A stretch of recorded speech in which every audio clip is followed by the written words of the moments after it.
Welcome to this tutorial on building a decentralized social media platform using Java. In today's video, we will explore the concepts behind decentralization and implement a simple version of a social media app where users can post updates and interact without a central server. Let's dive into the prerequisites for this project. You need basic knowledge of Java, an understanding of RESTful APIs, and familiarity with blockchain concepts. If you're not sure about any of these topics, feel free to check out our earlier videos. First, we need to set up our development environment. We'll be using Java 17, Maven for dependency management, and an IDE of your choice, such as IntelliJ IDEA or Eclipse. Let's start by creating a new Maven project. Open your terminal and type the following command. Next, navigate to the project directory using cd social media platform. We'll be designing a simple architecture for our platform. In a decentralized social media platform, data should be stored on a blockchain, but for simplification, we'll be using a list to mimic this behavior. Later, we can integrate a blockchain solution. Let's create a basic user model to hold our user data. Create a new file in the src/main/java/com/decentralized/social directory called user.java. This user class has a username and password for authentication. This is just a starting point. Later, we'll discuss how to secure this information. Next, create another class called post.java to represent the actual posts users will share. The post class has a username, content, and a timestamp indicating when the post was created. Now let's create a service class that will manage our users and posts. Create a new file called socialmediaservice.java. In this service class, we maintain lists of users and posts and expose methods to register users and create posts. Now let's integrate this service into a simple REST API. We'll use Spring Boot to handle this. First, add the Spring Boot dependencies to your Maven pom.xml file.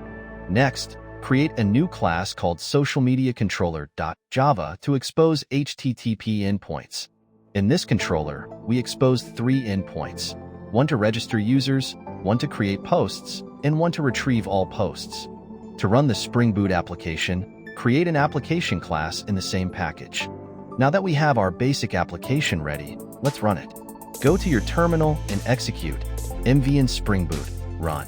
This will start the server on port 8080 by default. You should see output indicating the application has started. You can now use tools like Postman or curl to interact with your API. Let's test registering a user using Postman.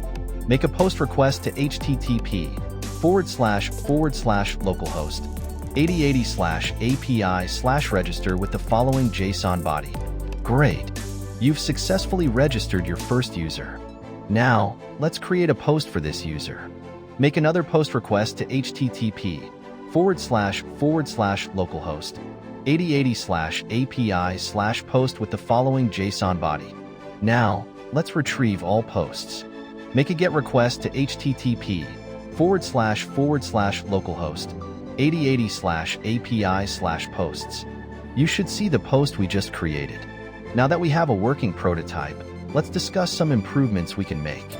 Currently, our user passwords are stored in plain text, which is insecure. We can use libraries like bcryped to hash passwords before storing them. Additionally, we can implement user authentication with JWT, JSON Web Tokens, for a more secure and scalable solution. This will also allow us to create a session-less environment.